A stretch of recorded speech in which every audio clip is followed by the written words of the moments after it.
Hey there, clarinetophiles. It's been a while since we put up a video, and we've been very busy, and that's why I've been so slow in getting anything up, because these do take some time to put together, shoot, and edit, and do all the various and sundry things. In the meantime, I want to thank you all who have given us busy and kept us busy. Your patronage helps keep us keeping on, helps keep us serving you. Well, the last two videos have been on the air, and this video we're going to continue our discussion with the air. In the first two videos we talked about essentially how to blow, the two different ways of blowing or expelling air from the lungs, and how one is really much better than the other for the clarinet. So in this video we're going to take what we learned about the compression blowing, the compression method, and we're going to talk about one aspect of how to use it, and that is in playing long tones. When I did all the clarinet design work at LeBlanc, I traveled throughout the country giving workshops and giving a lot of master classes to young players, and basically teaching teachers how to play the clarinet, how to teach the clarinet, and students how to play the clarinet better. And one of the things that I learned as I was doing all those workshops is the most neglected single thing among the things that clarinet players should practice, and practice with consistency, is that of long tones. Almost no one consistently practiced long tones, and almost no teacher consistently taught their students that they should be practicing long tones all the time. Well, this is one of the most, even though it's neglected as much as it is, it's one of the most important single things that a young clarinetist can do, or any clarinetist can do. And the better clarinetists are real masters at being able to play long tones. So we're going to talk about playing long tones in this segment using the compression blowing technique. But before we actually talk about the different things we can do in playing long tones, one of the things that needs to be cleared up that's very important is to understand exactly why do we play long tones.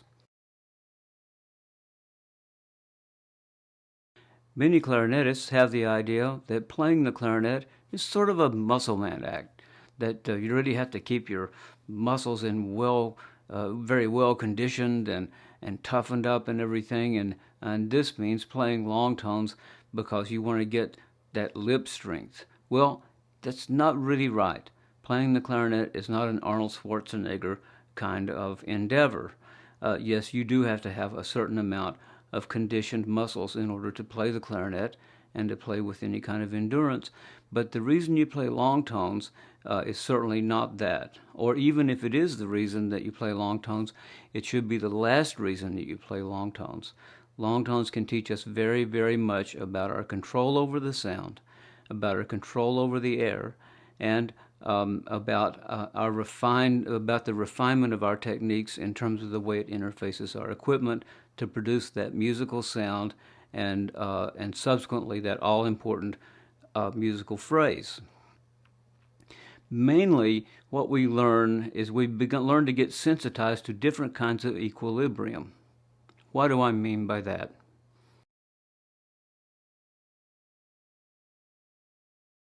Whenever you hear a clarinet tone sustained, and it's a really beautiful clarinet tone, whatever dynamic or whatever pitch it might happen to be, you can know for sure that an equilibrium has been reached, a proper equilibrium between embouchure pressure and air pressure.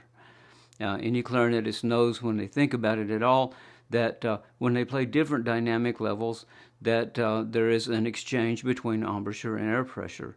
The greater the air pressure, the less the embouchure pressure. The less the air pressure, I shouldn't be using the term pressure, but the greater the dynamic, the less the embouchure pressure. The dynamic being essentially the way the air is used. The lower the dynamic level, the less the embouchure, or the greater the embouchure pressure. What are we trying to do when we're making this embouchure air pressure exchange?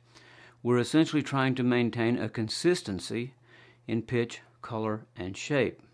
So as our dynamics change, whether they get louder or whether they get softer, we want the pitch, color, and shape to remain the same. Much like the experience that we have when we turn the radio dial up and turn it down, or turn the television volume up or turn it down. We want the same sound, the same qualities in the sound. We just want it softer, or we want the same qualities in the sound. We just want it louder. When we get it louder, we don't want it to begin to distort. And when we get it softer, we don't want to hear all kinds of richness and all kinds of qualities of color and stuff lost for that soft dynamic. So essentially, when the clarinetist is practicing and playing different dynamic levels, essentially what they're doing is they're striking a perfect equilibrium, an ideal equilibrium to produce the sound at that level. So one of the things that's very important in long tone playing is not just seeing how long you can sustain the tone and how strong you can make the lips. No, it's seeing, it's getting sensitive to that equilibrium. Now, you all know that when you watched previous videos, when I do talk about embouchure pressure, I don't mean biting. I don't mean closing the jaw and pinching the reed. What I mean is adding a slight bit more lift in the right hand thumb to snug the reed and mouthpiece against the lips to increase the pressure, but also to move the tip of the reed further into that airstream as the air decreases. So embouchure pressure increase doesn't mean biting, doesn't mean clamping with the jaw. I just want to remind you of that.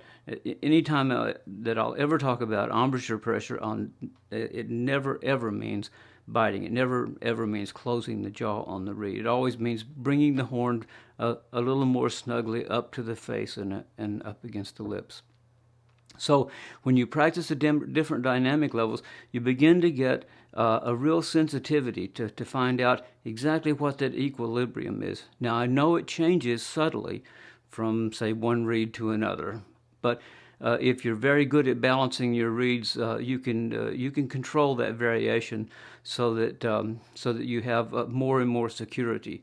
The worse balanced your reeds are, the more you're going to have to labor, the more difference there's going to be from one reed to another when you try to play the different dynamic levels. And if the reed is badly balanced, it's going to force you into biting, especially at the low dynamic level. But those are other considerations that we've covered in other videos. The main thing here is that when you're practicing long tones, don't just go for the sustained tone. Don't just see, oh, I can practice, I can hold that note out 45 seconds or 50 seconds. No, what you want to do is practice so that you can get that equilibrium to produce that pianissimo and produce perfect qualities in pitch, color, and shape as you're playing softly. And when you play loudly, that you're getting that good solid forte, and as the volume goes up, you don't see a deterioration in the quality. Now, your equipment all the way to the clarinet can help you doing that, but these are the reasons that you should be practicing long tones, learning to sustain notes at different levels. A long sustained pianissimo, a long sustained forte and mezzo forte and everything else in between, so that you get a real sensitivity of that kind of equilibrium. Now, one of the things, as you're trying to preserve the quality, there's something that's extremely important as far as the air goes, that's going to help you sustain that quality even as the quantity, that is, the dynamics, vary. And we're going to talk about that next.